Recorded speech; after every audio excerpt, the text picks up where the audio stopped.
Yo, what up fam? Welcome back to another episode of Q Reviews. In this Q Review, we'll be going over The Irishman, directed by Martin Scorsese. It was a limited release in some theaters, but it came to Netflix this Thanksgiving for you all. I know for sure. I can't wait to finish cooking so I can sit down with my sweet potato pie. Not pumpkin pie, but sweet potato pie and watch The Irishman. And I did, because it's a almost 4 hours, 3.5 hour long, epic. So it was a book called So You Paint Houses, and it's basically about, an Irish hitman who worked for the mob and got very close to a fella named Jimmy Hoffa, Get the papers. I don't know why my shoulders are going like this, but anyway, this movie stars Robert De Niro, Al Pacino, Joe Pesci, directed by Martin Scorsese. Who doesn't love a fucking Martin Scorsese? Who doesn't love Goodfellas? Matter of fact, let's get into Goodfellas. I'm going to say that Goodfellas is probably the best gangster film ever created of all time in my eyes. I think Goodfellas is just the all-around perfect classic, from the pacing, from the music, from the cinematography, to the direction, to the brutal violence that's in Goodfellas. I mean, tell the truth, every time Goodfellas is on TNT or some shit, don't you just sit and watch that shit? I know I sit and watch Goodfellas every time it's on because the movie never gets old. Now, I always enjoy usually Martin Scorsese movies. I think he did a movie called Silence, was real religious. It literally put me to sleep. But then he came back, we had The Departed, and of course we had Wolf of Wall Street, which I fucking love. That movie ain't about shit. It's just about pure fuckery, but it's so fucking entertaining to watch. I love that movie. Now, as we get into The Irishman, I mean, you got your all-stars, Pacino, Joe Pesci, De Niro, a little Harvey Keitel in there. You got the all-stars, Scorsese, gangster. How can we go wrong, right? I'm here to say that The Irishman, it's pretty good.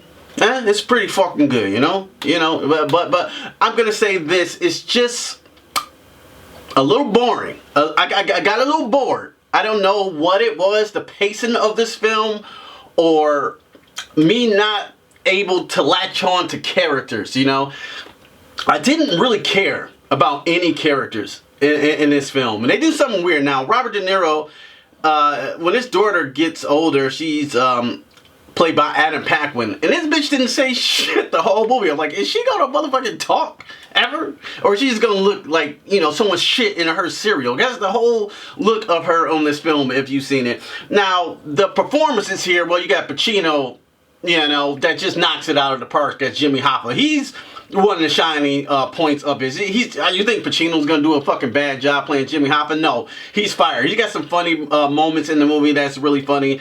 Joe Pesci.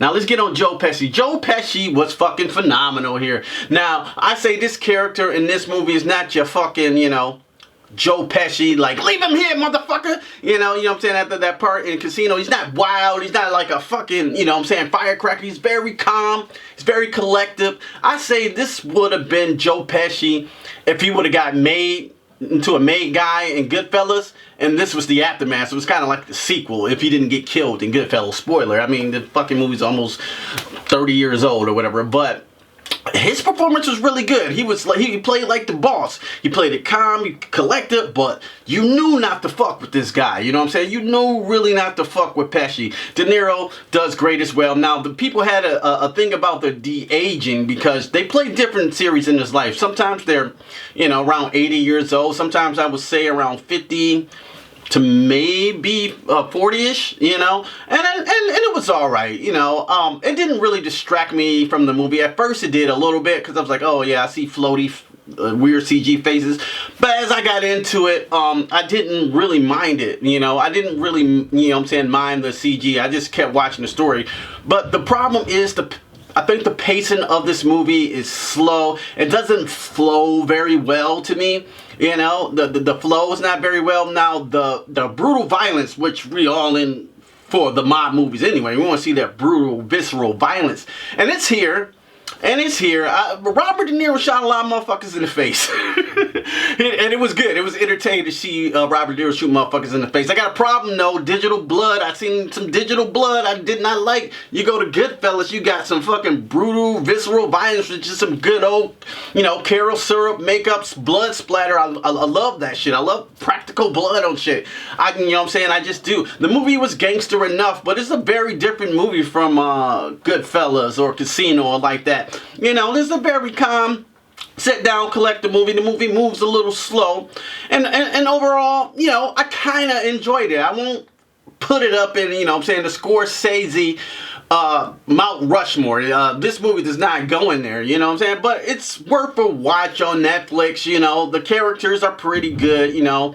Everybody does solid performances, you know what I'm saying? I did not hate the movie. Only thing I would say, be honest, straight up, is just a little boring. So if I had to score The Irishman, I'm going to give it around a 3.7 out of 5. You know what? It just paced really slow.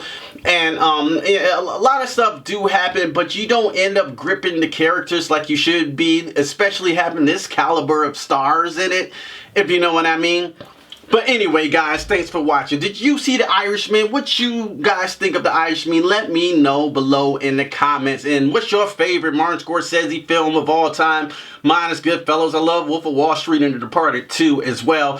Hit that like button if you really like this video. Consider subscribing to the channel. Become a part of the Q Review family and forget about it. Don't just stare at it. Eat it. I'm gonna get the papers. Get the papers.